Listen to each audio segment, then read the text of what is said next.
Chapter 26. The centipede, who had begun dancing wildly round the deck during his song, had suddenly gone too close to the downward curving edge of the peach, and for 3 awful seconds he had stood teetering on the brink, swinging his legs frantically in circles in an effort to stop himself from falling over backward into space. But before anyone could reach him, down he went. He gave a shriek of terror as he fell, and the others, rushing to the side and peering over, saw his poor long body tumbling over and over through the air, getting smaller and smaller until it was out of sight. "Silkworm!" yelled James. "Quick, start spinning!" The silkworm sighed. She was still very tired from spinning all that silk for the seagulls, but she did as she was told. "I'm going down after him," cried James, grabbing the silk string as it started coming out of the silkworm and tying the end of it around his waist. "The rest of you, hold on to Silkworm so I don't pull her over with me. And later on, if you feel 3 tugs on the string, start hauling me up again." He jumped, and he went tumbling down after the centipede, down, down, down, towards the sea below, and you can imagine how quickly the silkworm had to spin to keep up with the speed of his fall. "We'll never see either of them again," cried the ladybird. "Oh dear, just when we were all so happy, too."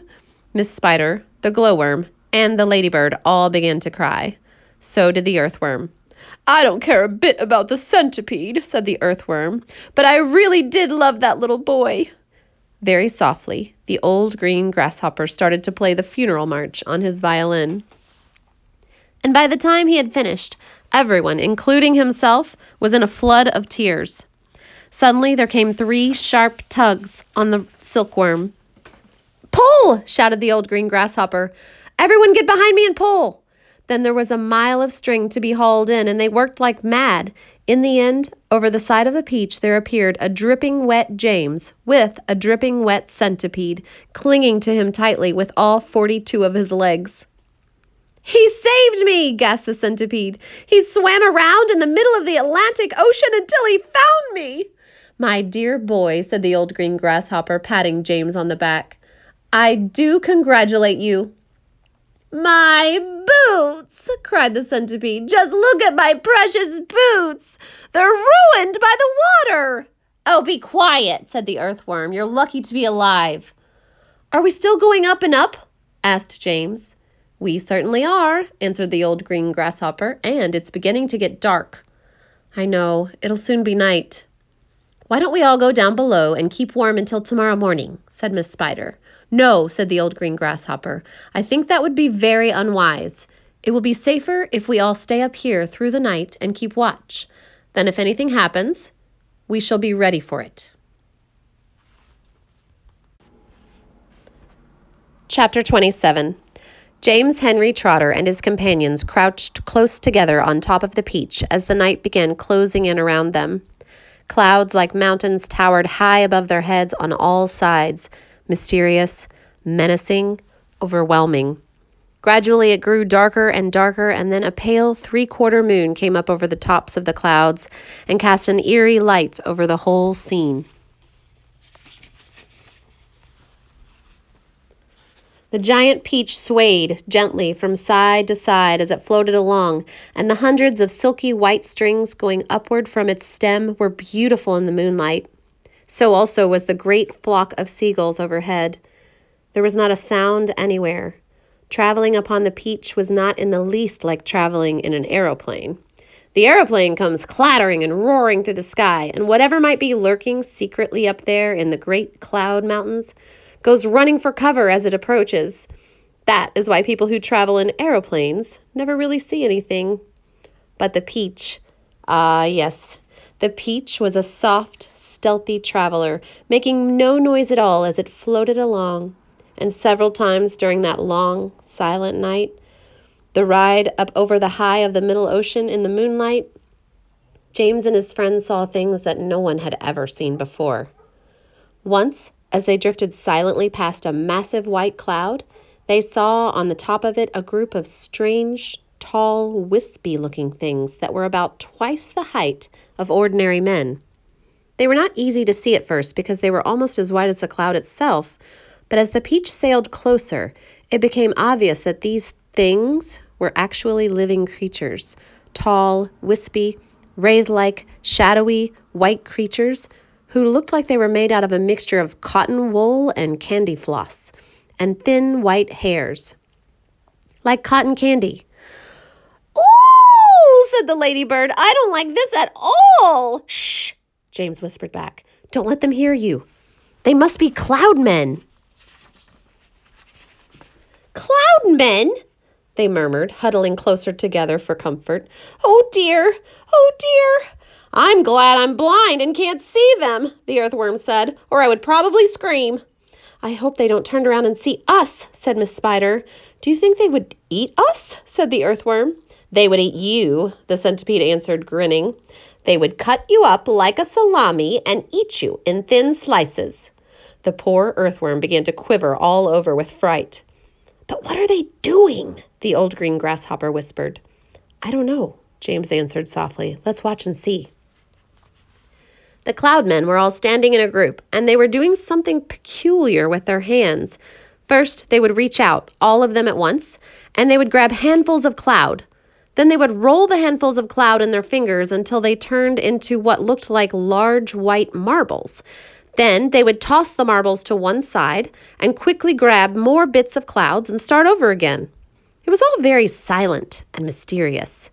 The pile of marbles beside them kept growing larger and larger, and soon there was a truckload of them there at least. "They must be absolutely mad," said the centipede. "There's nothing to be afraid of here."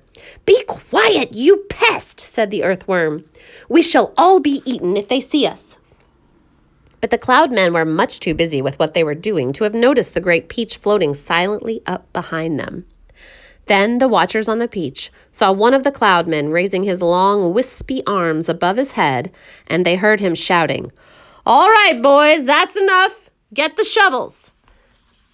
And all the other cloud men immediately let out a strange, high-pitched whoop of joy and started jumping up and down and waving their arms in the air. Then they picked up enormous shovels and rushed over to the pile of cloud marbles and began shoveling them as fast as they could over the side of the cloud into space. "Down they go," they chanted as they worked. "Down they go, hail and snow, freezes and sneezes and noses will blow." "It's hailstones," whispered James excitedly. "They've been up here making hailstones, and now they're showering them down onto the people in the world below." "Hailstones?" said the centipede. "That's ridiculous. This is summertime. You don't have hailstones in the summertime." "Maybe they're practicing for the winter," James told him. "I don't believe it," shouted the centipede, raising his voice. "Shh," the others whispered. And James said softly, "For heaven's sake, centipede, don't make so much noise." The centipede roared with laughter. "Ha ha! Those imbeciles couldn't hear anything," he cried. "They're deaf as doorknobs. You watch." And before anyone could stop him, he cupped his front feet up to his mouth and was yelling at the cloud men as loud as he could. "Idiots!" he yelled. "Nincompoops! Half-wits! What on earth do you think you're doing over there?"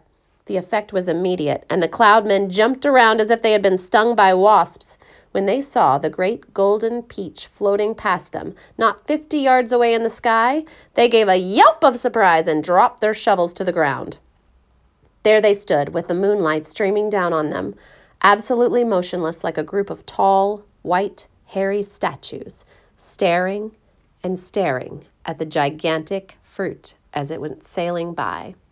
The passengers on the peach, all except the centipede, sat frozen with terror, looking back at the cloudmen and wondering what was going to happen next. "Now you've done it, you loathsome pest," whispered the earthworm to the centipede. "I'm not frightened of them," shouted the centipede, and to show everybody once again that he wasn't, he stood up to his full height and started dancing about and making insulting signs at the cloudmen with all 42 of his legs. This evidently infuriated the cloudmen beyond belief. All at once, they spun around and grabbed great handfuls of hailstones. They rushed to the edge of the cloud and started throwing them at the peach, shrieking with fury all the time. "Look out!" cried James. "Quick! Lie down! Lie down flat on the deck!" It was lucky they did. A large hailstone could hurt you as much as a rock or a lump of lead if it's thrown hard enough. And my goodness, how these cloud men could throw. The hailstones came whizzing through the air like bullets from a machine gun, and James could hear them smashing against the sides of the peach and burying themselves in the peach flesh with the horrible squelching noises. Plop, plop, plop, plop, and then ping, ping, ping as they bounced off the poor ladybird's shell. She couldn't lie as flat as the others. And then crack!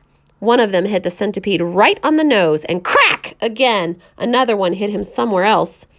Ow! He cried. Ow! Stop! Stop! Stop! But the cloudmen had no intention of stopping.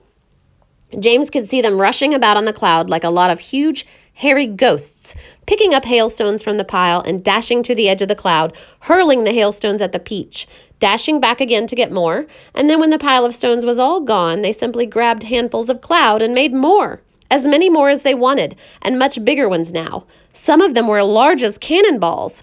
Quickly, said James, down the tunnel or we're going to be wiped out. There was a rush for the tunnel entrance, and half a minute later everyone was safely downstairs inside the stone of the peach, trembling with fright, and listening to the noise of the hailstones as they came crashing against the side of the peach. I'm a wreck, groaned the centipede. I am wounded all over. Serves you right, said the earthworm. Would somebody kindly look and see if my shell is cracked? The ladybird said. Give us some light, shouted the old green grasshopper. I can't, wailed the glowworm. They've broken my bulb.